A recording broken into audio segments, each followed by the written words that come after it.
olona 3 mero amin'ny fitopolo 700 mitonitolona ho an'ny tandrazana hoy maître Rolala. Tany eto 67 hectares atsimo nisy nandafa tsokitsoko tamin'ny teratany karana.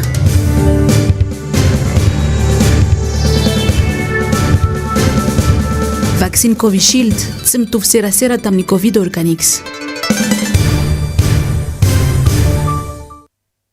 Alakamisy fahatelo ambin'ny folo ny volana May ny taona 2024 dia faly indray ny tenako tafiaraka aminao ato anatin'izao fotoana ny fampalalam-bavao ny MBS izao manolotra ny araba ary tompoko lahy sy tompoko vavy manasanao anaraka ny fotoana ny vavao hatramin'ny farany. Taky ny mahazatra ny mboatsika ny vavao amin'izao alina izao dia nitatitra faratra mahakasika ny Covid-19 eto Madagasikara voaray omaly faharoa ambin'ny folo ny volana May ny taona 2024. Fito indray ireo namony ainy ho any daty ny omaly faharoa ambin'ny folo ny volana May. Araky ny tatitra avy amin'ny CCO any Androany. 7,900 ny tranga vavao tao anatin'ny fitiliana 3 sy 700 izay natao. Toy izao avy ary ny fitsinjaran'ireo tranga vavao ireo isaky ny faritra. 170 aloha dia eto Analamanga avokoa. 3 Atsinanana, 2 Diana, 2 Sava, 2 any Atsimandrefana, 4 any Aloatra Mangoro, 3 any Matsiatra Ambony, 2 Vakinakaratra, 2 Vatovavy Fitovonany, 10 Menabe, 2 any Androy, ary 2 any Atsimotsinanana. 7,700 araka izany ireo marary manaraka fitsaboana amin'izao fotoana izao, ka ny 2 sy 300 amin'ireo no mitondra ny forme grave. Fa araraky ny efanarahantsika tao anatin'ny lohatenim-bavao teo ary dia mitaky ny hanomezana ny tanin'izy ireo mitaky ny tsy hanomezana ny tanin'izy ireo any karana ireo mponina eo amin'ny bildiny iray etsy 67 hectares atsimo raha ny nazavay ny solitenan'ny mponina. Dia tsy nisy ny taratasy fampetsona teny amin'ny fitsarana fa avy hatrany dia didy no nivoaka. Tsy manaiky lembena ny ireo mponina manoloana ny toedrara. Toy izao indrindra ary ny fanadiadiany Nambiny Sovely sitraka sy Andra Rakotomalala. Resy teo anatrihan'ny fitsarana ireo mponina efa tompon'ny tany etsy amin'ny 17 hektares atsimo, tany izay ananan'izy ireo taratasy mazava rehefa misoratra amin'izy ireo raha ny fanazavan'ny solitena mponina. Araka ny fitantaran'izy ireo dia tamin'ny taona 2024 no nisy ny fivarotana ny tany tamin'ny teratany karana iray ary efa nandresy izy ireo tamin'izany ka nangina ny raharaha. Taitra nefa reto mponina reto raha naray taratasy avy amin'ny fitsarana indray ny 4 May lasa teo nanambara fa efa n'ilay teratany karana monina ny maiva-tanàna ny tany ary afaka rovolana no andraisany sy anangana ny fotodrafitrasa eto amin'ity toerana manoloana ny bildina fonenan'izy ireo. Manana ny antony goavana entin'izy ireo mitaky ny tany reto mponina reto raha ny fanazavany. Rehefa nividy tany amin'ny CMA zany zay dia namena le règlement intérieur règlement copropriété iny. Tena anatin'le règlement copropriété iny tafiditra ao anatin'iny hoe tansan'io daholo ny rehetrarehetra dia hoe misy assise foncière dia ty toerana ty zay alainy karana ty no assise foncière anay. Zany hoe ato anatin'ity daholo momba nyty building ty ny évacuation d'eau momba ny installation électrique anay. Dia donc zany raha ohatra zany ty taninay ty ka ho lasan'le karana dia zay zany tsy manana fa tsy espace kely fotsiny ivoanay amin'le toerana. Dia ny insécurité anay amin'izay fotoana izay resaka raha sanatria misy aitrano dia tsy mahita lalana ivoana nefa izay eto efa olona atao hoe 500 latsaka kely eo ny isan'ny olona mipetraka amin'ity trano ity.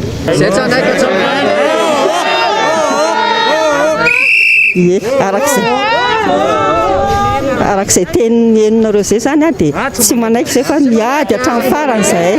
Efa tafiditra ao anatin'ny assise foncière ho azy ireo ity tany ity ka tsy tokony ho amidy amin'ny olon-kafa intsony. Nampiakatra andraraha araka izany ireto mponina hanoherany ny didim-pitsarana nivoaka izay tsy natrihan'izy ireo akory ary miandry izay hovalony fangatahany ka hanovan'izy ireo antsoavo amin'ny sininy mangarahara.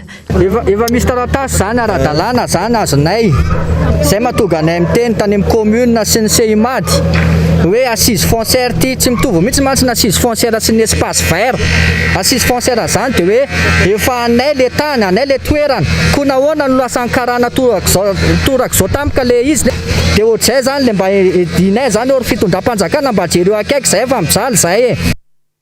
Fa androany fa 17 ny volana May ny taona 2024 dia fety kristianina ankalazana manokana ny andro fiakarana. Raha ho any androany dia mpitandrina iray no nitondra fanazavana bebe kokoa mikasika ny atao hoe andro fiakarana izany. Samy nanana ny fomba nankalazana izany ho an'ity androany ity manoloana indrindra ny amiana ara-pahasalamana. Nambiny Sovely sitraka sy Andra Rakotomalala.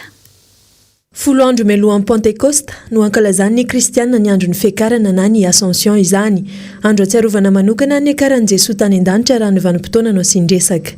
Raha eo amin'ny lafin'ny finoana indray dia fiandrasana ny fiavian'i Jesoa Kristy izany ary indraindray ny mpino kristianina fandresena hiakatra any an-danitra toan'i Jesoa azo ny fiainana mandrakizay araka ny fanazavan'ny mpitondra fivavahana. Izany no manome ny hoe ny habe na ny adiriny zany fivavahana kristianina zany ny mpanaraka an'i Jesoa Kristy dia tsy miresaka fotsiny ny tany fa miresaka hatrany amin'ny lanitra. Ary rehefa miresaka hoe lanitra ny soratra masina tamin'izany fotoana izany ny olona moa zany teony hoe lanitra dia io jeren'ny maso fa ny soratra masina rehefa mandinga tsara ianao dia ny lanitra dia miresaka an'Andriamanitra. Miresaka an'Andriamanitra izay tsy tazany maso, tsy takatry ny mason'ny olona ety ambonin'ny tany ka ny fiakarana any an-danitra dia manam-porofo fa tena mifandray tokoa amin'Andriamanitra. Ny andro ny akarana dia mampanantena antsika fa ho avy Jesoa. Ny anankiray amin'ny fiaviana dia ny fahatongavany fanamasina ka ilazany amin'ny mpianatra hoe tsy hamelanareo kamboty aho. Manoloana ny ame anara-pahasalamana moa dia samy nanana ny fomba nankalazan'ny andro fiakarana ny fiangonana kristianina manerana ny nosy. Tao ireo nanao fanompoam-pivavahana tany an-tokantrano, tao ireo nandefa fandarana tamin'ny haino aman-jery samihafa ary nisy ihany koa ireo nampita tamin'ny tambazotra tserasera. Miandrandra ny fisokafan'ny fiangonana ireo mpitondra fivavahana ny andro ny Pentecoste ho avy izao raha ny fampitam-baovao. Fa ho an'ny androany fahatelo ambin'ny folo ny volana May 2024 ihany koa raha izay no ho an'ny mpino kristianina dia nankalaza ny antsoina ihany koa Eid el-Fitr ny mpino silamo manoloana ny fahamiana ara-pahasalamana moa dia tsy afaka niara-ny vavaka tany amin'ny moskey izy ireo tamin'ny ity androany ity na dia izany aza moa dia tampifaliana atranty ny nankalazana raha ny fanazavana nambin'ny sovely sitraka andry rakoto malala. Rehefa avy niaina ny fotoam-pifadikanana na ny Ramadan nandritra ny 30 andro ireo mpino silamo dia nankalaza ny Eid el-Fitr androany. Fotoana fifaliana indrindra eo amin'ny fisakafoana. Eo ihany koa ny fanehoana ny fihavanana sy fifankatiavana ka ifanasan'izy ireo misakafo sy miara-paly. Rehefa vita zany ny Ramadan dia miaraka vavaka aloha. Vita ny fivavahana ohatsy hoe eo amin'ny valo dia mandeha samy miara misakafo dia samy mandeha mamangy fianakaviana dia miaraka misakafo dia manao fety zany dia fety ny sakafo zany ny fitenenana azy satria eto anatin'ny 30 jours tsy ny sakafo. Ça veut dire zany androandroany zany zay zavatra sakafo tiany haninao zany dia hohaninao daholo na ninona anatin'ny androany zany. Mety raha vita ny Ramadan tsy misy manao teny tsara anao mitafy tsara ohatrany rehetrarehetra daholo zany.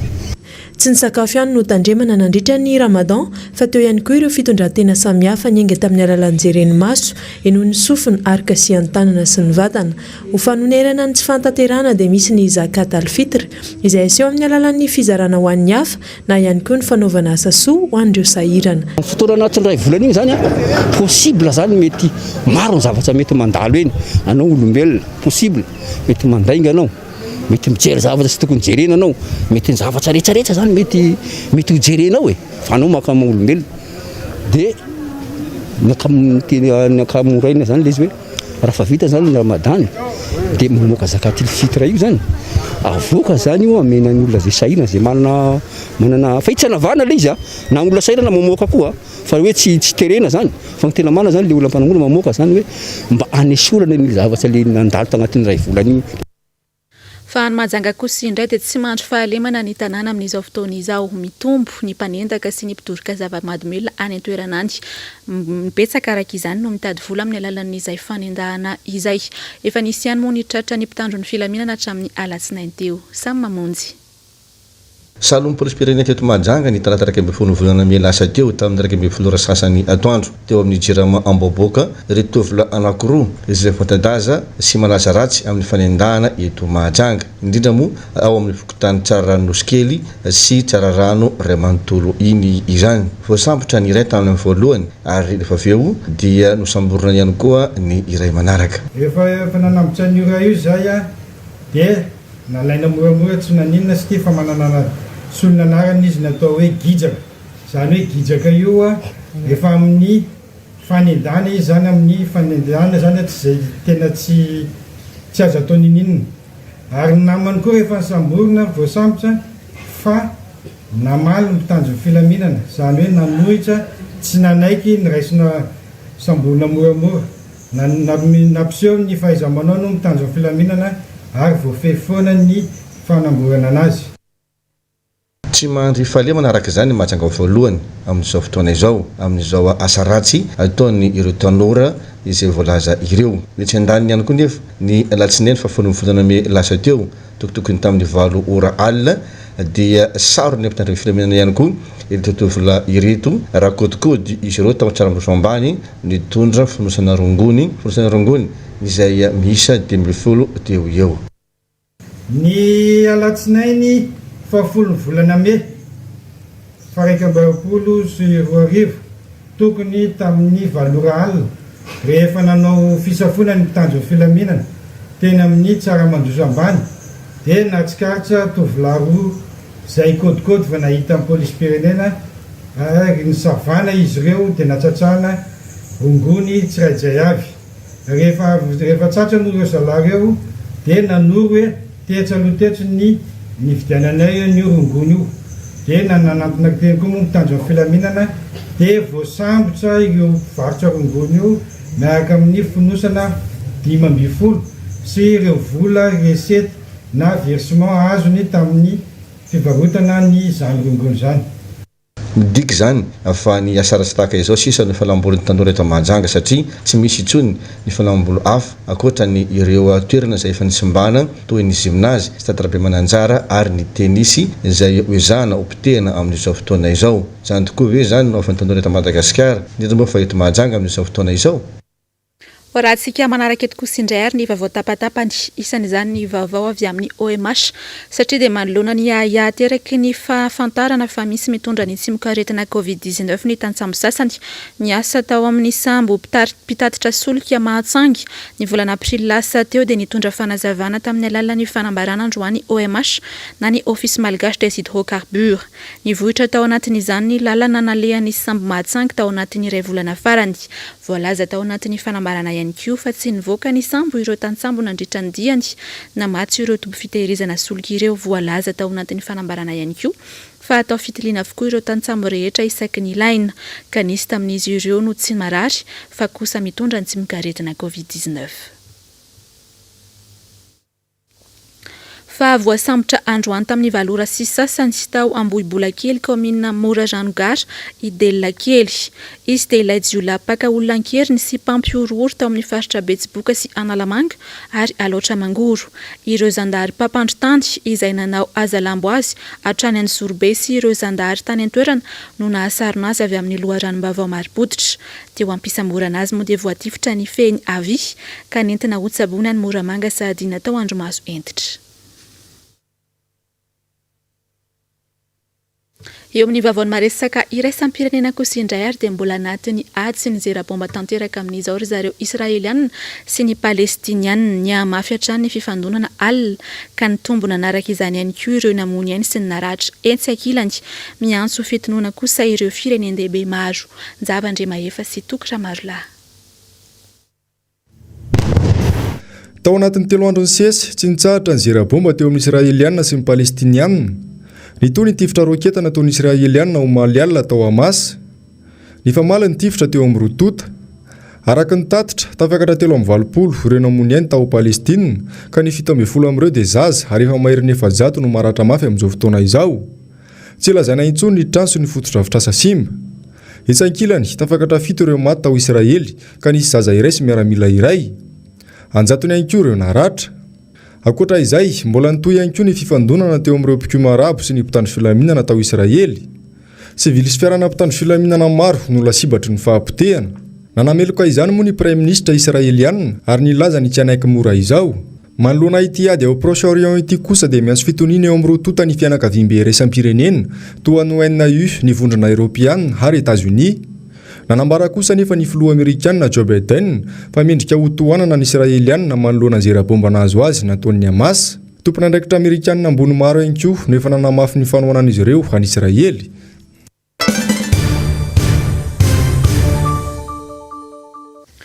Fa feno 7 taona androany etsika izay nataon'ireo mpianatra nanao fitakiana ny taona 2017 nisy moa ny fanamariana izany nataon'ireo mpitalitolona tamin'izany tesy Analakely nisy araka izany ny fanaterana voninkazo Germain Omenjanahary sy Manorandre Malala.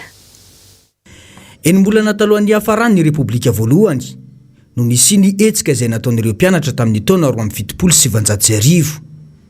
Io hetsika io no nitondra ny repoblika malagasy ho any amin'ny fifidianana ny volana marsa 2007. Raha somary tsaivina kely ny tantara dia tamin'ny 12 ny volana May no nosamborin'ny governemanta ny mpitarika mpianatra nanao ny fitakiana ny sekoly nakatony ary ny fihetsiketsehana no rarana. Nanomboka teo no nianjandro tanteraka ny tady ka nitrangana fitokonana Vaobe ny 17 ny volana May io. Fitakiana izay nataon'ireo mpianatra tamin'izany fotoana izany ny mba tsy hanjakana ireo teratany vahiny eto amin'ny tany sy ny firenena, indrindra fa amin'ny fitantanan-draharam-panjakana. Mampitandrina foana zay satria aminay zany tolon'izay nataonay io dia ny hoe tsy amidy ny tanindrazana, tsy amidy ny tanindrazana, tsy amidy ty Madagasikara ty na miraharaha zany mikolokolo fanomezana tany sy ny hoe afera sy ny rehetrarehetra eto amin'ny tany sy firenena tokony ipetraka mamalagasy malagasy izy dia ny tanindrazana mamalagasy azy mba ho malagasy no isitraka zany firenena zany amin'ny zavatra miseho rehetrarehetra.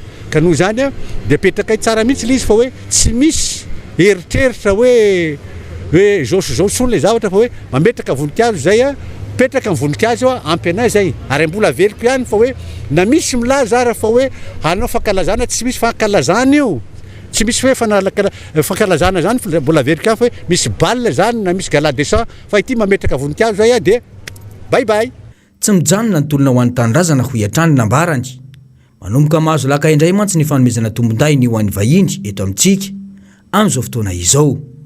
Andriamanitra ny razako engene mba hiadana amin'ny tanindrazana ty ny malagasy fa ny mampalahelo amin'izao fotoana izao vao maika be dia be mivarotra tanindrazana na tany zany na volamena na vatosoa na inona amidibidy foana le zavatra ena tsy misitraka tsara tokony izy le malagasy ka tonga amin'izao hoe zay zao mipetraka teo ny zany fotoana dia inona zavatra misy manodidina olona mpivarotra mitondra zavatra kely zao mariky ny fantrany reny ka ireny tsy tatinay tamin'izany na hoe tolomanay vavanay fo zany mba enareo sy ny rehetrarehetra orinao mba hoe ikarakara zay zavatra dia mba ho faty zay dia efa mba manahita alohan'ny afatesanay hoe ndry efa io fafananandroso firenenay. Androany dia nanatitra fehezam-boninkazo tetsy amin'ny kianja ny 13 May ireo nitarika ny tolona tamin'izany fotoana izany. Tazana hatrany ny fisina mpitandro filaminana ny ambina ny toerana. Saingy tsy araky ny vaovao izay nivoaka toy ny hoe isy fankalazana sy ny korontana teny toerana nandritra izany. Fa niteraka resabe sy fanehoan-kevitra maro hatrany anaty tambazotra tserasera moa ny fanapahan-kevitra izay noraisiny ben'ny tanàna ao amin'ny komina Andoharany fotsy fanapahan-kevitra izay mandidiny tokony andokoana volomboasary ny tsena rehetra manamorona ny lalam-pirenena fahavito. Nitondra ny heviny mahakasika izay indrindra ho an'ny Androany ny mpahay lalàna iray Germano Menjanary sy Manora Andriamalala. Fitondrana mpanitsaka lalàna izay no misy eto amin'izao fotoana izao. Samy manao izay saim-patana ireo mpitondra isan'ambaratonga. Namoaka didy mantsy ny teo anivon'ny komina Andoharany fotsy fa tsy maintsy olokoina volomboasary avokoa ireo tsena izay manamorona ny lalam-pirenena fahavito. Fanaparam-pahefana izany ary fanohintohinana ny zoma olona hoy Maître Wilira Zafinjatovo.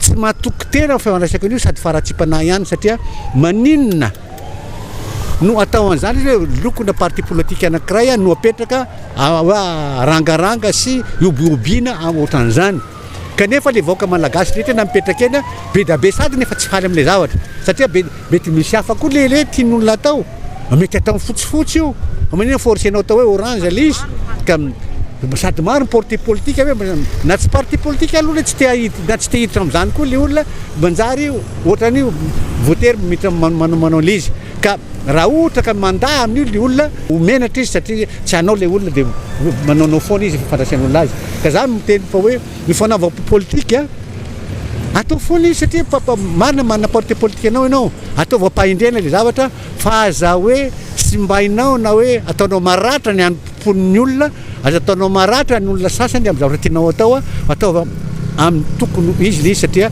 tsy misy maharatsy an'izany fa vao mainka ary mahabe voninahitra anao raha ohatra hoe rariny setsiny ary marina ny zavatra ataonao. Mazava ny voasoratra ao anatin'ny lalam-pandrenana malagasy eo amin'ny andininy 720 fa ny asan'ny filohan'ny repoblika dia tsy azo ampirafesina amin'ny asa-panjakana na voavidim-bahoaka, asa amandraraha hafa, asa ao anatin'ny antoko politika, vondrona politika na fikambanana ary fisanana andraikitra eo anivo ny fikambanam-pivavahana. Tsy vao izao no noravahana loko volomboasary ireo tranom-panjakana sy ireo zavabita ny florajoelina. Ireo EPP manara-penitra voatokana, gara fiatsonana masinina, kianja manara-penitra, kianja fampiadiana akola sy ny maro hafa. Na ireo tranom-panjakana ary dia ny loko volomboasary toy ny trano be ny faritany etsy Ambohida. Valalana ambotanteraka arak'izany lalam-pandrenana eto amintsika, fa nanana noratra sy nandrafitra azy tsy manaja izany. Fa anisany mbola miteraka resabe ho an'ny mpanara-baovao sy ny olom-pirenena eto amintsika ihany koa ny mahakasika indrindra ny fanapakevitra eto amin'ny tany sy ny firenena, indrindra ao anatin'izao amiana ara-pahasalamana izao to mandroso miamotra tranomasy ny fampiarana azy. Siamano Menjanahary sy Manorandre Malala. Nanome fanazavana fanampiny momba ireo sokajin'olona mahazo alalana mivoaka sy hiditra any Madagasikara, ny gouvernemanta tamin'ny alalan'ny filan-kevitry ny ministra no tanterahana omaly alarobia.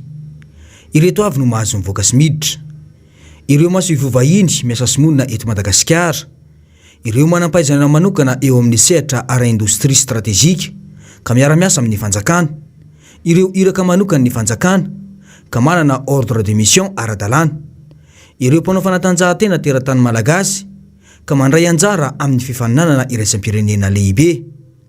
Tsy mbola afaka miditra mivoaka kosa ireo mpizahatany, ireo mikasa ny amangiavana na iala sasatra, ary ireo izay mikasa hitsaboavana na andevina avana. Izany rehetra izany moa dia arahana fepetra ara-pahasalamana trany, hoy ny tatitry ny filan-kevitry ny ministra. Efa niteraka resabe ity sistany mikatona tsy tapa-kevitra ity, taoriany ilay sidina Air France nitondra-pandeha miisa 730 ny 20 ny volana aprily lasa teo. Pandeha miisa 12 tamin'ilay sidina mantsy no voamarina fa mitondra ny tsimikaretina coronavirus. Taoriany fitilona indroy ny taona izay natao azy ireo, teny ny voalohany volana May. Ny faharoany volana May 2020 ny florajoelina dia nanambara ampahabe maso tamin'ny fandarana manokana fa tsy misy olona avy any ivelantsony tokony tonga sy hiditra eto Madagasikara. Manomboka izao dia tsy misy intsony indrafo. Sao dia anymetsiny ny fotoanam-panjakana indray. Rehefa mandray fanapahan-kevitra dia tanterahana araka ny tokony izy ho izy. Arak'izany ny fepetra ve izany tenenina fotsiny fa tsy ampiarina. Tsara moa ny manamarika fa 5 andro taorian'ny fandaharana manokana io aza moa. Izany hoe ny 7 ny volana May dia nisy ny sidina iray avy any Afrika Atsimo izay nigado natao antsiranana. Nateo aza ilainao taminy laharana fa A-20 bar A-2 bar 120 izay voalaza ny filan-kevitry ny ministra ny fa 120 ny volana aprily 2024 ary isanao mafisina Andriamatofilo ny faharoa ny volana May 2024 iny. Izao indray dia misy indray ireo sokajin'olona mahazo alalana manokana ivoaka sy hiditra any Madagasikara. Mampametra-pantaniana ihany ny andraisana ilay fanapahan-kevitra. Isika ve tena mbola voazanaka?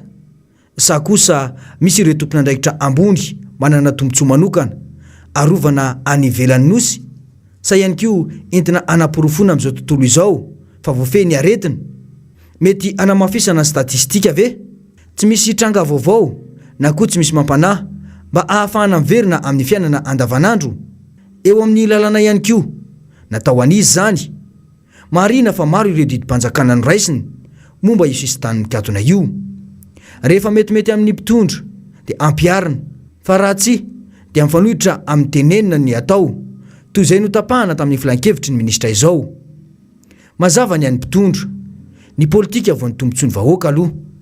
Loza mitatao an'ny vahoaka malagasy aloha ny tsy fahasahian'ny fanjakana, mandray fanapahan-kevitra entitra. Fa tsy mitovy mihitsy moa ny fanentanana tamin'ny CVO-na ny Covid organique sy ny fanentanana amin'ny vaksiny ankehitriny.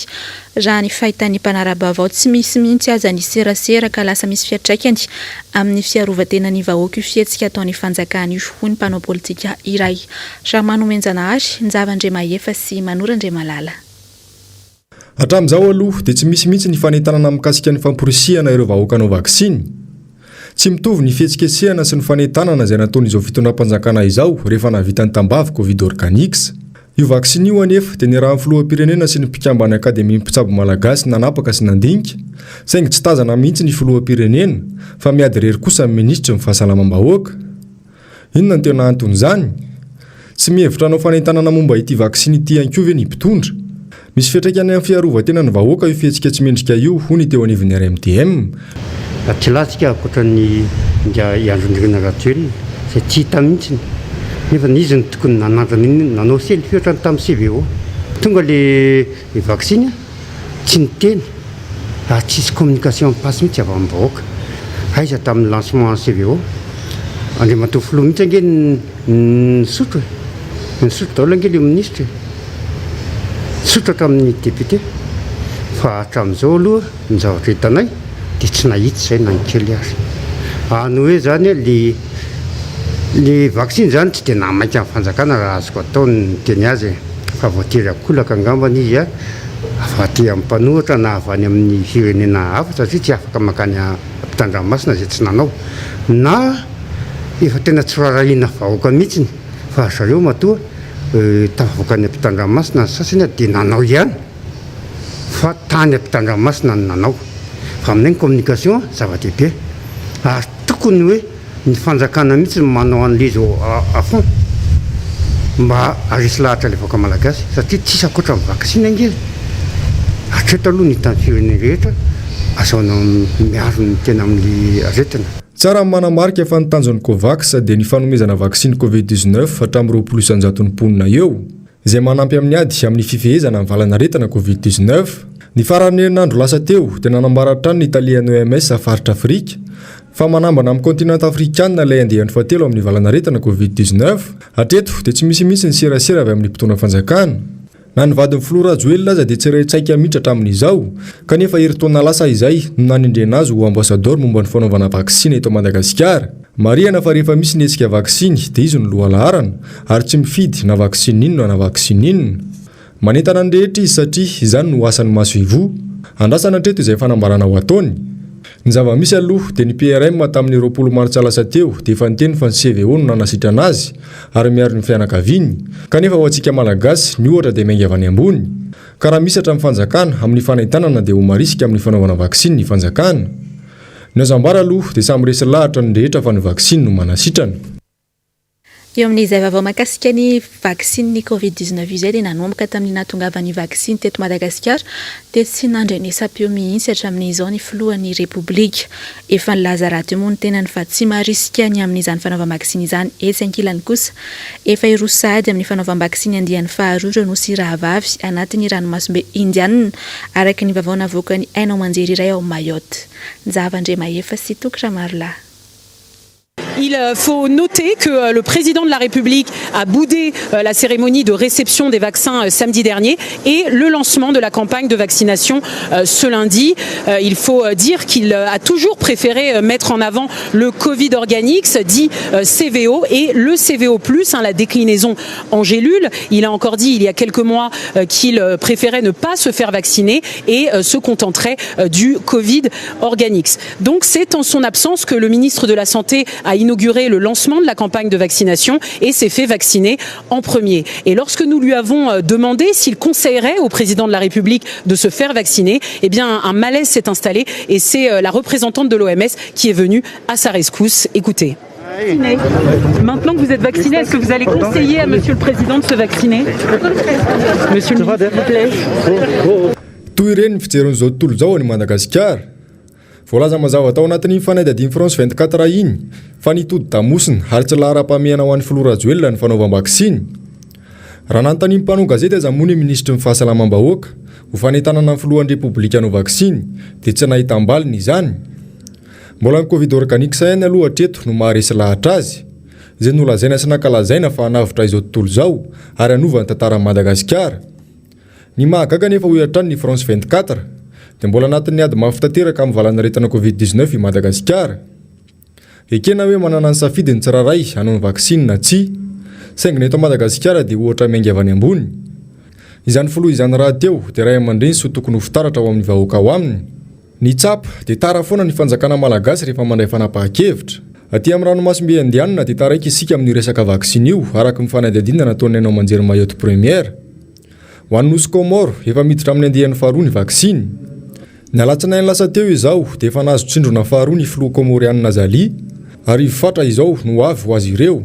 Ho an'ny nosy Maurice dia 7 alina ny fatra amin'ny vaksiny AstraZeneca no tonga ny farany herinandro lasa teo. Afaka herinandro vitsivitsy dia ho avy ihany koa ny vaksiny Sinopharm 10 fatra. Ny filohan'ny komite nasionaly ny vaksiny dia nanambara fa ny volana Jona na ny volana Jolay dia mety hisokatra ny sisy tany. Ho an'ny Seychelles kosa dia efa miantso ny mpizahatany ny filoham-pirenena ary efa manome toko fa mizotratsaka ny sandava ny fanentanana ny vaksiny. Ho an'ny Madagasikara kosa dia nomeny Flora Joël lamosina ny vaksiny hoy ity fanadihadiana ity. Miazakazaka ireo nosy rahavavy saingy ny fitondram-panjakana malagasy dia mbola mitavozavoza. Ny filoham-pirenena atao mikiry amin'ny tambavy Covid organique satrany. Ny OMS nefa efa nilaza fa inona ny mety hisihany andihan'ny fahatelo amin'ny Covid-19 ato anatin'ny kontinanta Afrika. Lafim-baovao fa tanteraka dia natomboka androany ny asa fanatanterahana ny fotodrafitrasa entina ampandrosoana ny komina Ambotrimanjaka ny fanamboaran-dalana no tena ibahan-toerana amin'izany. Isany nahitam-baolana ihany koa moa ny mikasika indrindra ny lafin'ny fitaterana izay nampikaikaika ny mponina teo aloha raha ny fanazavany ben'ny tanàna teny an-toerana. Nambiny Soely Sitraka sy Andra Rakotomalala. Lalana amin'ny 7 kilometatra eo no asy-panamboarana eto amin'ny komina Ambotrimanjaka ka nomboka eto amin'ity tetezana ity ny fanamboarana nandritra ny herintaona ny fanomanana ka haharitra 570 andro eo ny fanatanterahana ary atomboka androany raha ny voalazan'ny ben'ny tanàna Ambotrimanjaka voafidy tamin'ny antoko tiako Madagasikara.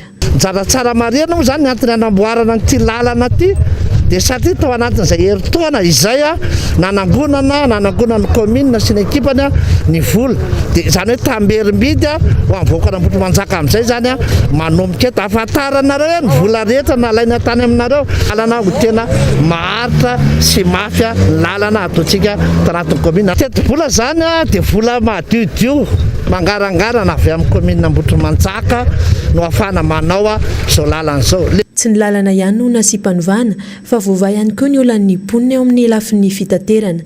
Isy kooperativa vaovao isokatra anampy ireo efa perinasa manomboka ny herinandro izao. Eo koa ny bus plus ho an'ireo izay misafidy andeha fiara malalaka kokoa. Ho afa-pasairana natanteraka ireo mponina Ambotrimanjaka miasa sy mandeha matetika aty andrenivohitra araka izany raha ny fanazavana. Mahavita an'izay efa-jato sy arivo izay zany dia le bus plus mety mamefa afapo azy. Misy koa zany kooperativa vaovao no fitaterana vahoakana Ambotrimanjaka miala any Ambodivona sy Anosimanjaka makany Antananarivo mbola jerena antsika azy moa ny area ny terminisiny zany. Ny frais zany dia tsy miova tahaka an'izany tahaka ambeo mahazato eo. Tsy mitsahatra hatreo ny asa raha nambaran'ity ben'ny tanàna ity fa ho raisina tanàna ihany koa ny fanamboarana ny barazy eny Antsapanana mba hamahana ny olan'ny mpamboly vary rehefa tonga indray ny fotoam-pambolena. Ezahana hatrany ny hanala fahasairana vahoaka amin'ny komina ary mandroso miaraka amin'izay ihany koa ny komina ho hatrany ny fanazavana izaza Iadjason Randria Manalitsoa. Dia ny vaovao avy any Ambotrimanjaka iny ihany koa no mamarana ny fotoana ny vaovao tamin'izao izao makasitraka anao hatrany azy nanaraka izany hatramin'ny farany manome fotoananao indray ny tenako raha pitso amin'ny fitora sy sasany hatrany veloma tompoko.